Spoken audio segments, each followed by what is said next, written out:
Hey all, welcome to the channel. Joshua 6 Up Tabletop. Today we're starting the painting Scythe, even though Scythe has been out for a while. This is always something I've always wanted to do.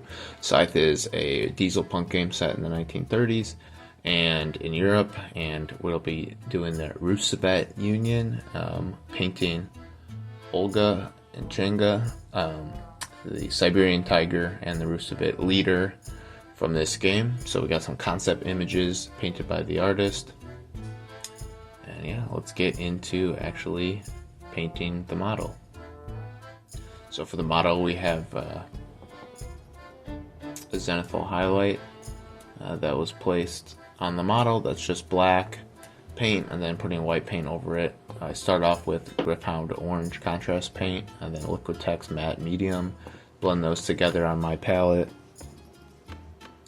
And I'll be working and applying the orange all over the Siberian tiger. In retrospect, I realized that this orange is probably a little bit darker than the orange I would prefer after seeing the final product. But I'm still happy with this orange and how it applies. The early stages of applying these washes, contrast paints, to these models.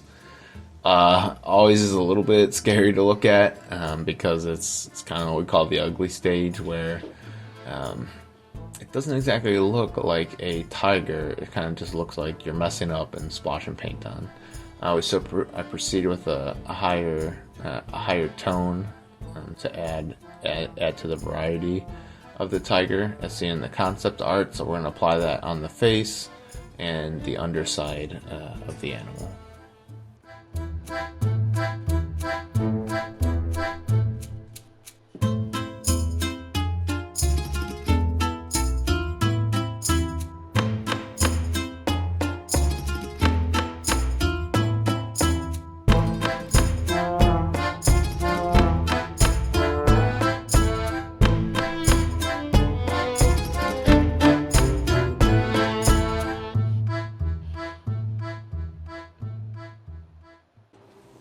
Next up, we'll go to Flayed One Flesh, paint by Games Workshop. Digital. I'll just be highlighting the areas that we had originally applied the Keelov's flesh to, and this just provides a little bit of, like I said, highlight to the area, and it makes part of the under fur pop out and provides a little color variation.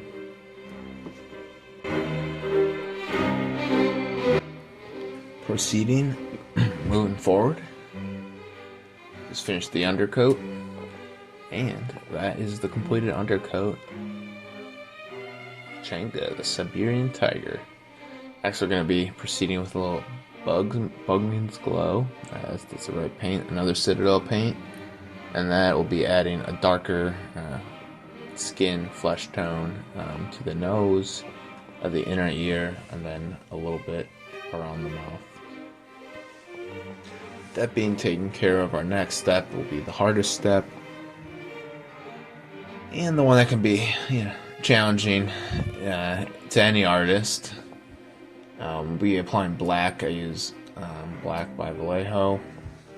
Start with the eyes, do a stripe down to the nostrils, then highlight the mouth. Then we begin the process of applying the stripes, the tiger stripes, to the model. It's important to note that the first couple stripes that you apply, all the stripes are going to look bad. So I guess the only note I have here is just trust the process. Try to apply it randomly. Try to follow different photos of what you might see online. Having longer stripes and then shorter stripes, and changing up the depth and length of the different stripes. So just continue to trust the process. And here's what it looks like with all the stripes completed. It's not perfect, but this is a gaming model, and if you're playing with friends and stuff, not everybody's gonna pay the strictest attention to all the specific details that you would have put in. So we apply Hall Red. This is another game color from Vallejo. It's one of my favorite paints, and it's basically like a red leather, and it's gonna work perfect for the satchel that our Siberian tiger is holding, and the collar that he has as well. So there we go, we got that applied all over the model and underneath the neck of our tiger. Okay, we're gonna do a little dry brushing. How dry brushing works, I got a little makeup brush. The paint is not as wet as normal paints. It's kind of like a spongy, Play-Doh-y substance. So you dip the brush into the paint, and then you try to get as much excess paint off on a piece of paper towel, and then slightly brush all over the model. And then on the raised edges, it's going to catch that lighter paint. And this is Tyrant Skull I'm using. So it's going to provide an overall lighter, kind of like a highlight to all the raised edges on the model.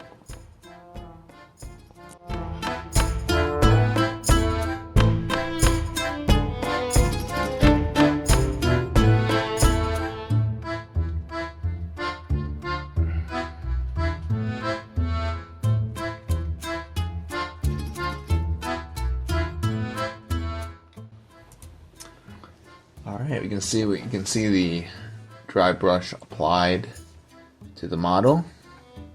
And for Changa, our Siberian tiger, that's pretty much going to be it. So we're happy with how it turned out. The only last step we really need to apply here is we use a little light green gray from Vallejo. Just as carefully as possible, keep that hand steady, and apply a little dot to the eye.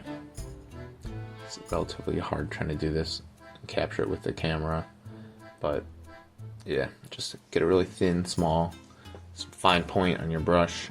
Try to be as careful as possible to get that eye painted up on the tiger.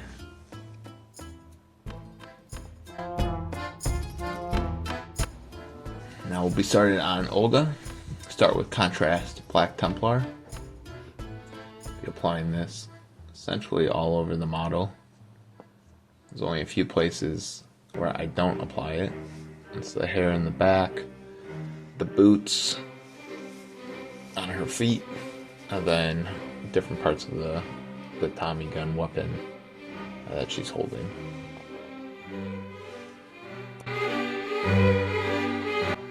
Next contrast paint I'm using is Gongrek Sewer. And this is probably one of my favorite contrast paints. Came out relatively recently. It's a nice dark brown that sits over a highlight well. So we'll be using that, applying that to her boots, and then we'll be using Wildwood contrast and applying that to the stock, the machine gun she has, or Tommy gun, or whatever it happens to be. Nice look. Getting ready for our next contrast paint as well. Applying that, we'll see Iandin Yellow, and just applying that to her braid on the back.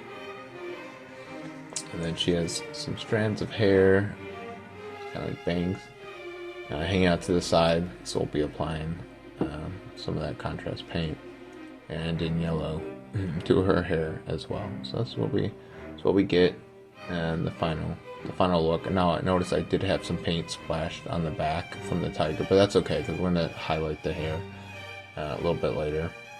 Here I take a little bit of black, the Vallejo black that I still had. I paint in the belt, and then I paint in each of the buttons that later we're going to highlight with some silver. And here we go. We got Gunmetal AK Interactive from their metallic line. Apply that to the barrel of the gun. I highlight the belt buckle that she has, as well as those aforementioned buttons on her coat.